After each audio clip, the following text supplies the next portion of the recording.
Hi guys, welcome back to my channel. I hope you are doing fine. The sun is shining, summer is finally here, and it's actually 26 degrees, which is insane.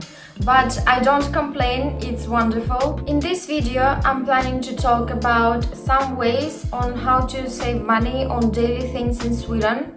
Sweden and in general Scandinavia is famous for being expensive.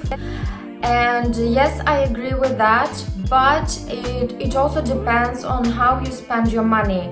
That's why I thought that this video might be interesting for you. I just need to say that I am not any financial guru, I'm not any economist. I'm just interested in personal finance, and for the past 3-4 years I have been studying it myself. I realized that your expenses, your daily expenses, have a very big impact on your bank account. So if you are interested in these topics too, please stay with me. It's important to have a look on your subscriptions and what kind of subscriptions you have. For companies, one of the ways to find new customers is to offer free trials, 14-day trials, cheap trials, 1-month trials, and so on. And you think, oh, how wonderful, I will try it for free.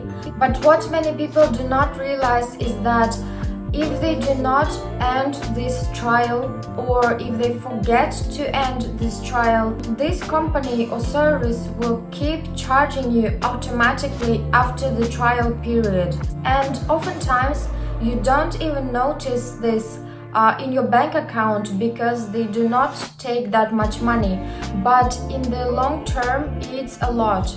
So that's why know all your subscriptions. And in Sweden there is actually a service called minatjänster.se, which I use from time to time. Now this is not an ad, this is not sponsored. I wish it was, but it's not, so I'm telling you because I think it's a good service. Minatjänster.se is an online service which helps you to find all your subscriptions that you have on your bank account. And I will tell you that the first time when I used it, I was like, how bad can it be? I don't have any subscriptions. I found some subscriptions that I didn't even remember, and I didn't even use them. If you want to know all your subscriptions, you can use minatjänster.se. Insurance is an important part of our daily lives, and we have many insurances.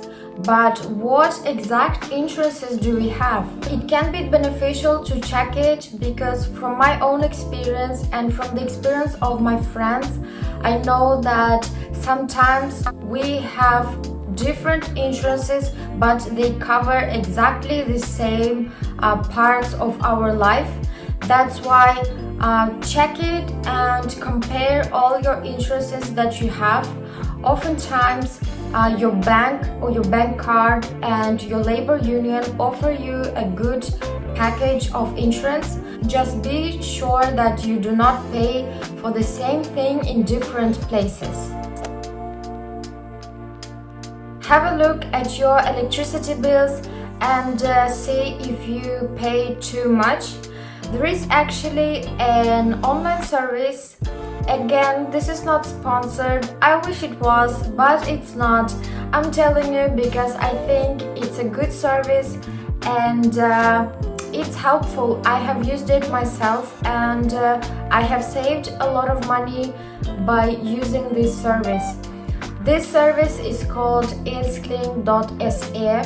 It's an online service where you can compare all electricity companies and where you can check how much they charge for their electricity. What I have noticed and from what I read on the internet and from my friends, it's actually beneficial to change your electricity company every year. Of course, it depends on your terms and conditions with your current electricity company, but it's beneficial to change your electricity company, because every time when you use a new electricity company, they usually give you a much cheaper price. So after a year or two, they start charging you with the normal price, and that's when you can change and use elsclean.se as a service to compare all the prices. It can be a good idea to choose E-faktura, electronic invoice, instead of physical invoice. The price of physical invoice can be between 19 and 45 krona, and sometimes even more expensive. And now you think, oh, maybe 45 krona is not that much, but if you add it and you pay it every month for a year or two, it can be quite a lot of money. That's why I have decided that if it's possible, I will choose electronic invoice, so I do not need to pay this extra money for nothing. And moreover, I do not need to store all these papers at home. A couple of years ago, I found a cashback program called Refunder. So now when I shop something online, I usually check beforehand if Refunder has any collaboration with that company where I want to buy something. And they do not give a lot of money back. Some companies have 1% cashback. Amazon, for example, has 6% cashback. If you want to become a member of Refunder, it doesn't cost anything. It's not a subscription trap. You just become a member of Refunder and then you use it when you make a purchase. If you want, you can use my link in the description down below. As always, it doesn't cost you anything extra. And if you happen to buy something when you have become a member through my link, you get actually 50 krona to your Refunder account.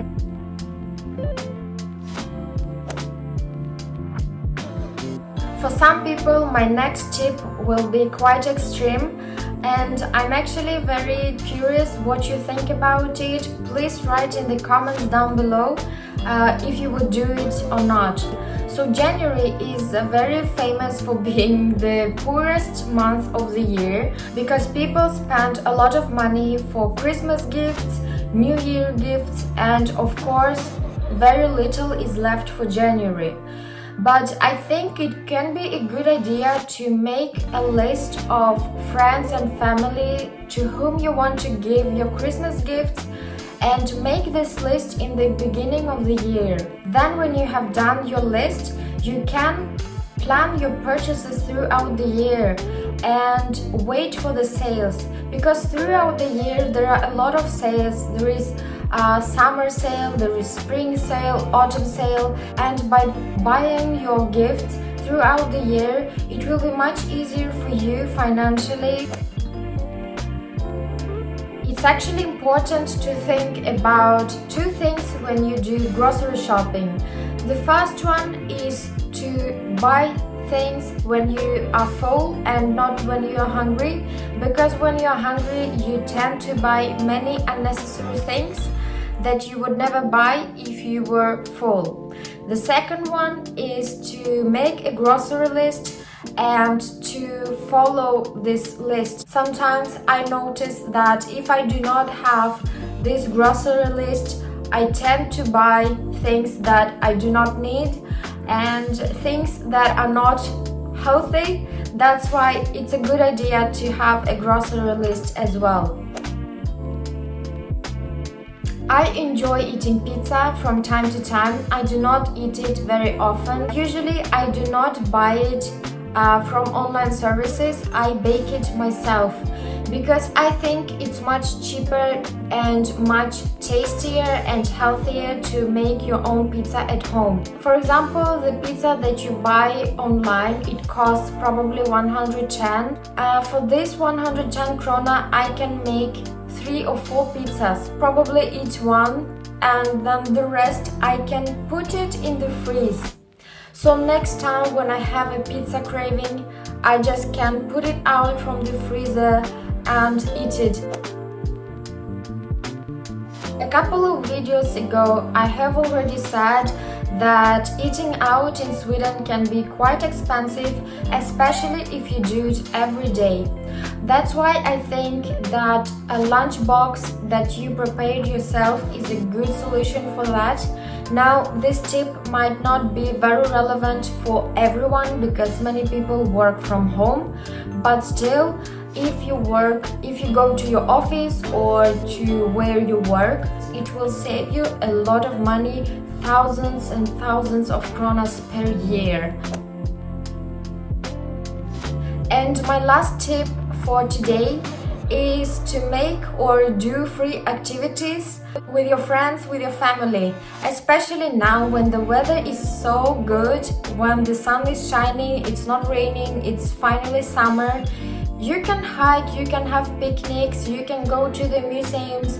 The public museums in Sweden are actually for free. Okay guys, thank you for today. I hope that you found these tips and my ways of saving money in Sweden helpful. Let me know in the comments down below what you think about them. If you have any other tips that we can all apply, please let me know in the comments down below.